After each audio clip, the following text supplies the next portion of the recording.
Hi, my name is Folashade Odipitan, and I'll be talking about my reflection on the article by Minor on body ritual among the Nacirema.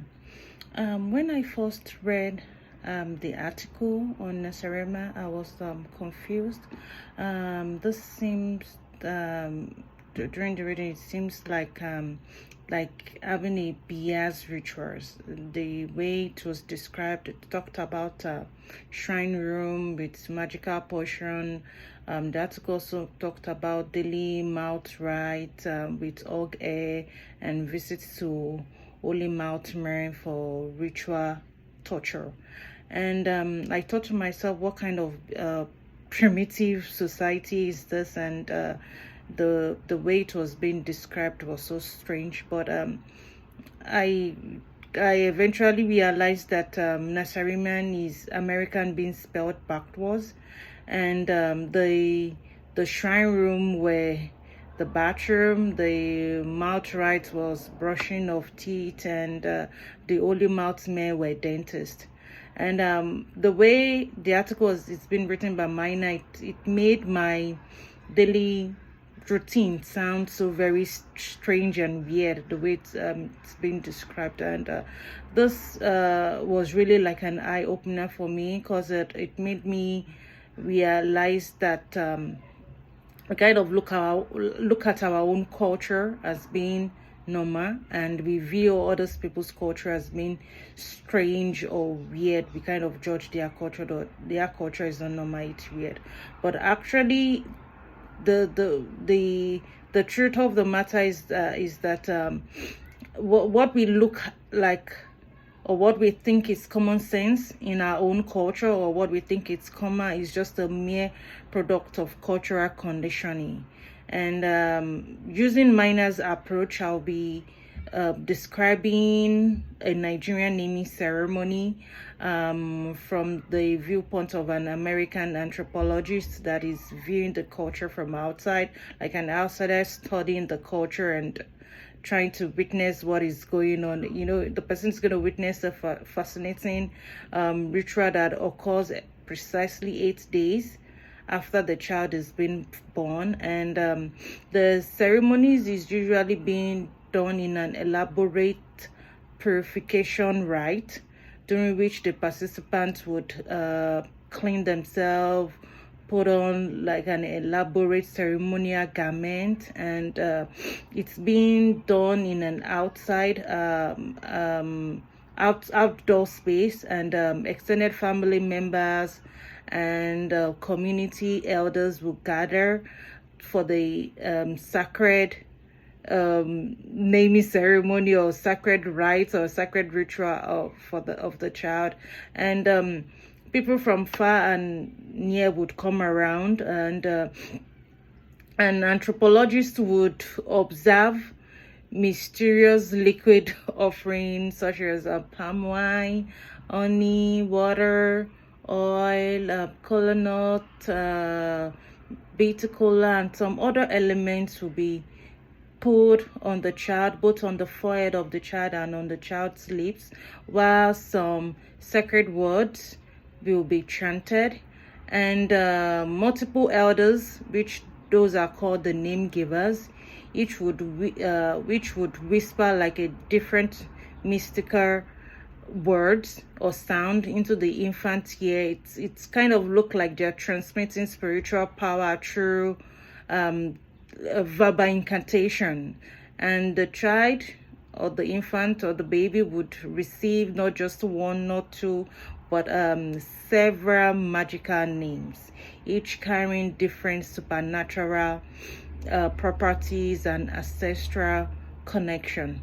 Then what my puzzle and outsider about this kind of culture is the communal aspect of it, which is it's like an entire village would come around, will participate in this ritual, in giving the child an identity. Those that are near would come, those that are far away would come from other villages, and just to be part of the rituals. And it's always an elaborate gathering with feast sharing, gift sharing, food preparation, music, dancing, and storytelling that can last for hours. Then this naming ritual reflects a core Nigerian value that contrasts sharply with American style or American way. It kind of demonstrates the importance of community over individual identity. Like the child belongs to the entire village, not just the nuclear family. So the parents, yes, they give birth to the child, but the child is being raised up. Apart from the parents raising up the child is also being collectively raised up by the large community. And it kind of show respect to ancestral wisdom and spiritual continuity across generation. Then the multiple naming of the child, it could be 5, 6, 7 names they give the child. Each one of them it kind of reflects a belief that identity is complex and it's multifaceted, so it requires like a kind of community participation to be complete. So it's not just only about the nuclear family. It involves others in your identity, kind of, yeah. Then the ceremony also highlights the cultural value placed on collective responsibility. Everyone present becomes like a spiritually invested in the child's future success and well-being, and it kind of foster a lifelong community bond that tends to go far beyond the immediate family. So like I said earlier, it's not just only about the parents of the child, it also involves the community. It helps you in raising up your child, and the community kinds of steps in. So but over time, Nigerian naming ceremony has kind of undergone significant evolution throughout history, and it has reflected like a broader social and cultural changes.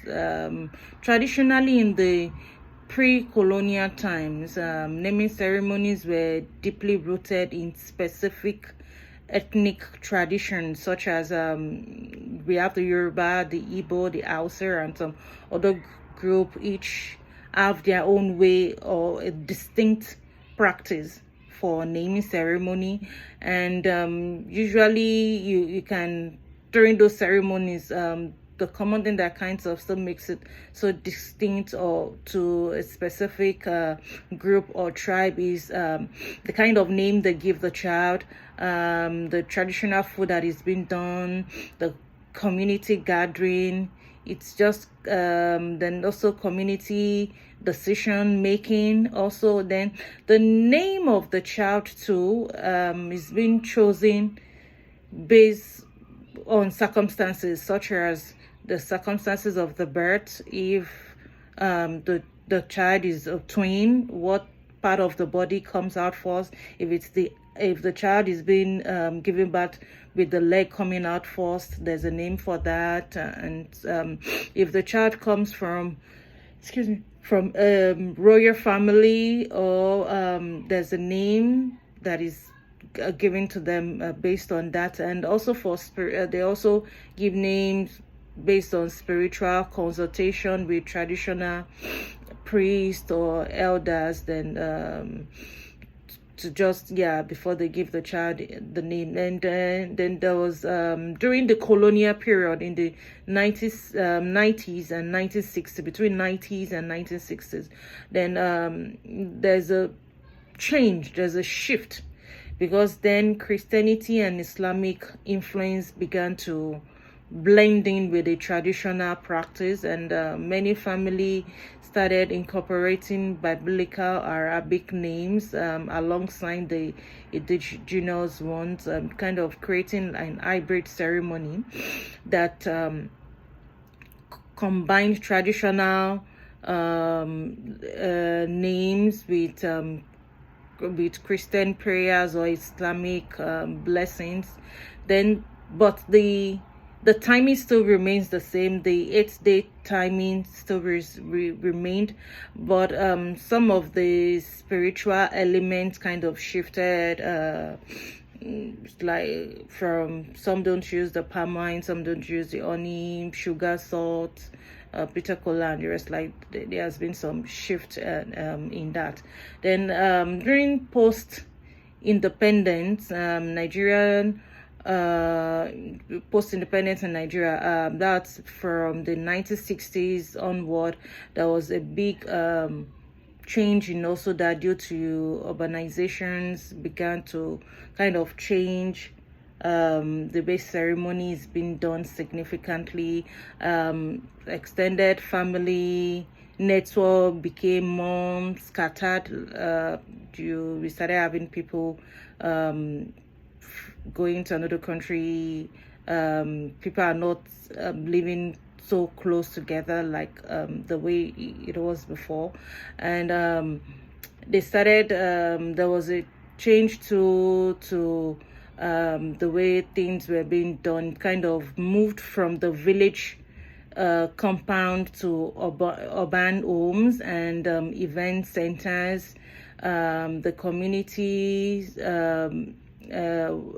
aspect, though the community aspect still remained important, you will still have people come around for the naming ceremony or naming rituals, but logistics became more challenging. Those coming from far might not be able to make it, and you just have your close family members around. And the modernization too changed things, so they became like a modern naming ceremony now. Kind of did a significant transformation due to globalizations and technological advancement.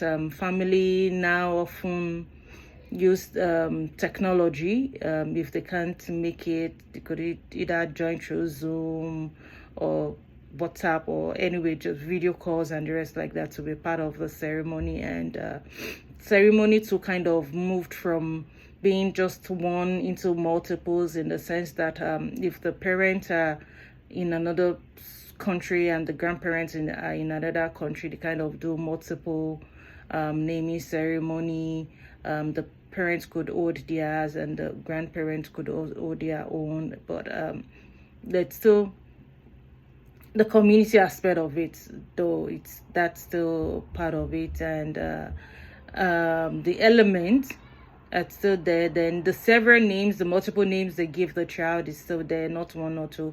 You can have children with more than 4 or 5 names, from this parent, from that parent, from this grandma, from that grandma, and like that. Then the names itself still, then the names kind of started evolving. Some children are being given, well, they receive more English name to make it easier for people to say and pronounce their name. That also changed from the traditional names, but though some people still add it to their traditional, the English name alongside the traditional Nigerian names. And but despite all those changes, the core element remains, which is the 8-day timing ceremony. That is still being done. Then community gathering together, that is still being done. Then multiple naming and spiritual significance. However, the ceremony have become more individualized and less community dependent, and than it was in the traditional village setting than the way it was before. And also looking at the changes, the way the changes has happened, these changes have been both beneficial and challenging. But they have been more, I would say they have been more beneficial for the survival of Nigerian culture in a global context, according to Dr. Toyin Falola, a Nigerian historian at the University of Texas, in his 2018 research, The Power of African Culture. The adaptation of traditional ceremonies to modern context has been crucial for cultural preservations among diaspora communities. His research demonstrated that modified traditional practice facilitates the maintenance of cultural identity while facilitating integrations into global societies. And the changes have been beneficial because they have allowed Nigerian Nimi tradition to survive and thrive globally. It's still there, just like I said earlier, that the elements are still there. The 8th-day naming of the child is still there. Family still comes around. Families are still involved. Your community are still involved. There's still like an hybrid of thing is still being done, and the way things are is that the diaspora family have now maintained those important cultural connections even when separated by continent. Then the hybrid approach